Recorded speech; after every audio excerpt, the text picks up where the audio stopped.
Oh, ay, lago ang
oh.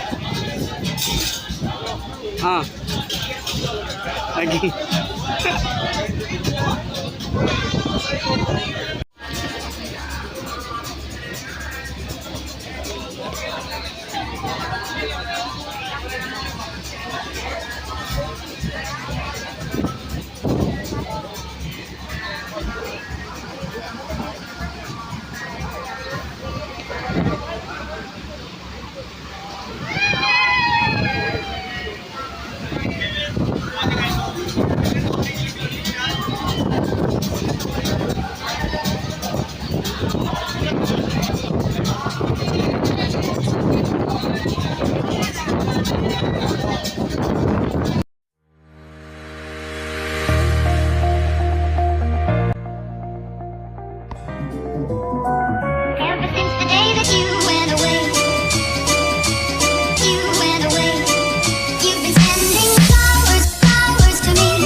Yo, what's up mga friends? Panibagong araw, panibagong buhay tayo ngayon mga friends. At kung bago pa lang kayo dito sa aking channel, welcome po sa Pamilyang Mapagmahal. At kung paano magiging part sa pamilya ito, subscribe nyo lang yan. Ganon lang kadali.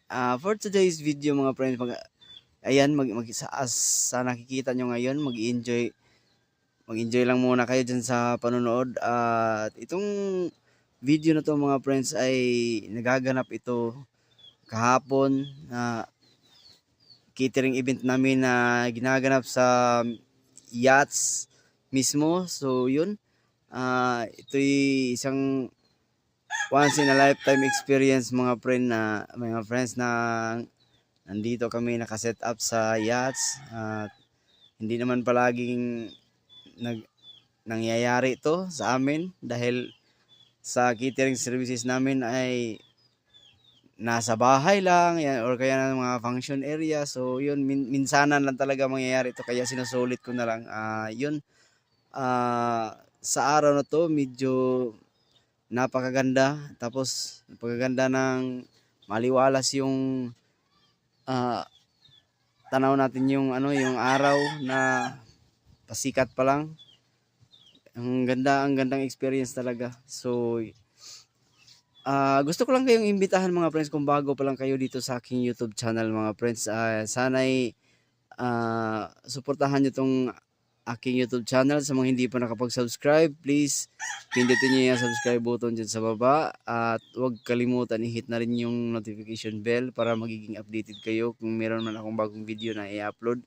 So yung pupuntahan namin ngayon mga friends ay iikutin namin ang buong isla ng Lapu-Lapu mga friends. At pagkakalam ko, hihinto kami doon sa Olango Island dahil doon daw maliligo itong mga bata na sakay namin.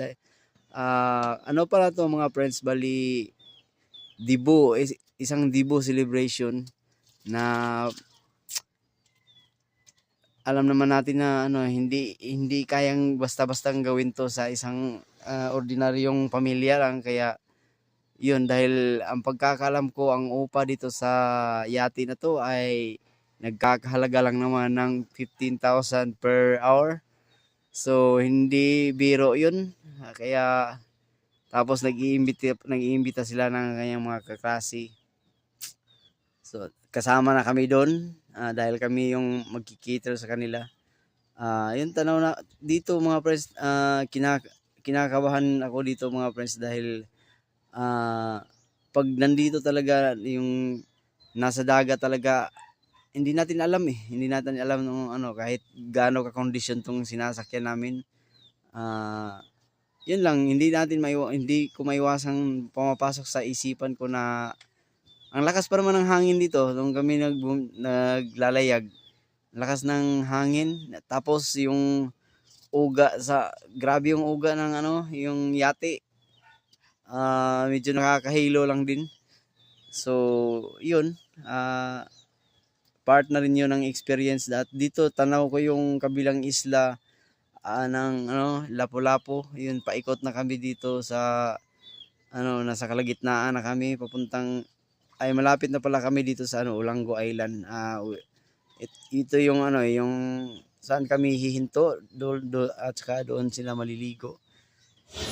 Yun, ayos naman ang takbo ng yung alon sa dagat. Medyo tama lang, minsanan lang din pag may barkong dumadaan, kaya nagkakaroon ng malalaking alon, kaya medyo maalog yung yate. May kalakihan ditong yate na to mga friends. Pagkakaalam ko, may capacity yata nito, kaya yatang dalhin nito ng yung 100 person na kaya yata niyang isakay, kasi up and down kasi to So yun, napakaganda ng view mga friends. Kitang-kita niyo yung tapos yun sa kabilang isla, kahit hindi ko masyadong ma-zoom out. Hindi kasi na nagpa-function yung ultra wide ko na kaya, pero ayan, makikita nyo, nakakaaliw naman talaga yung dagat.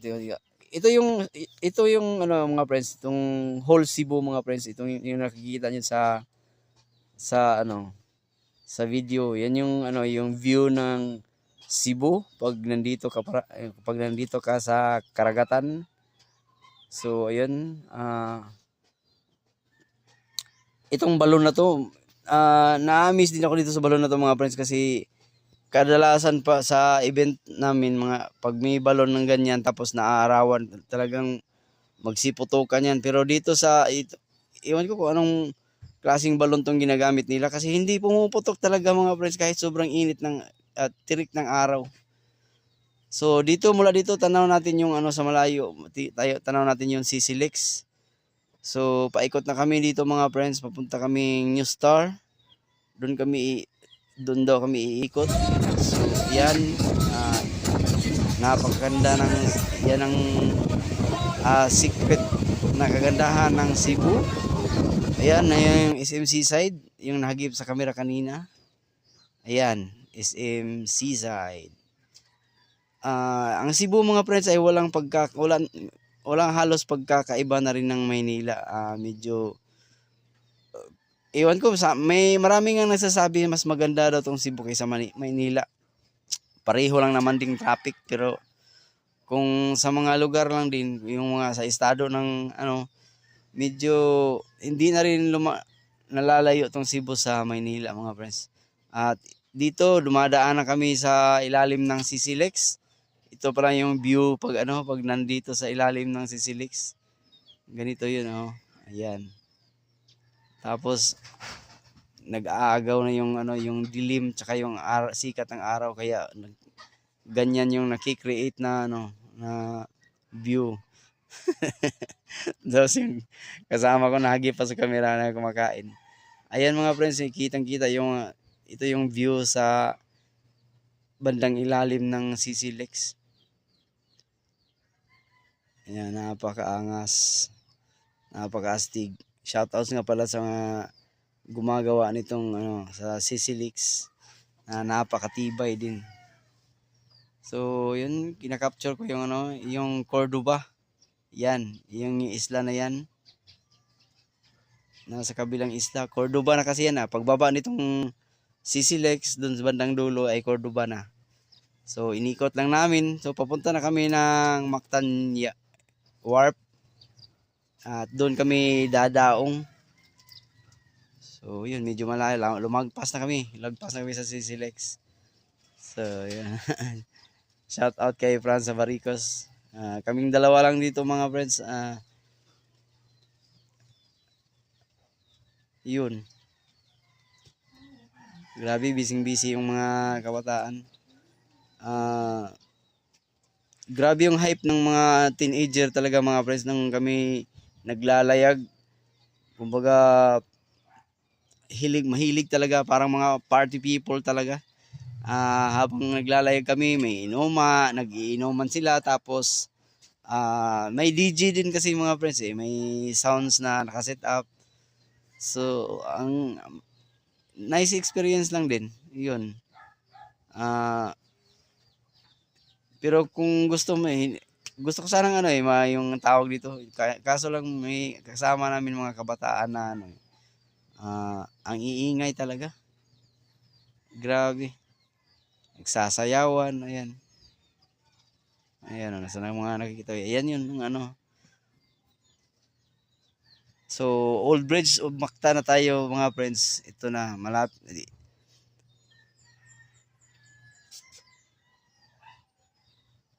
Ito na yun. New Bridge pala to. New Bridge na to, malapit na to sa Mactan Wharf. So, ayun. Malapit na kaming mag-dock. So, halos maubos yung buong araw sa paglalayag namin mga friends.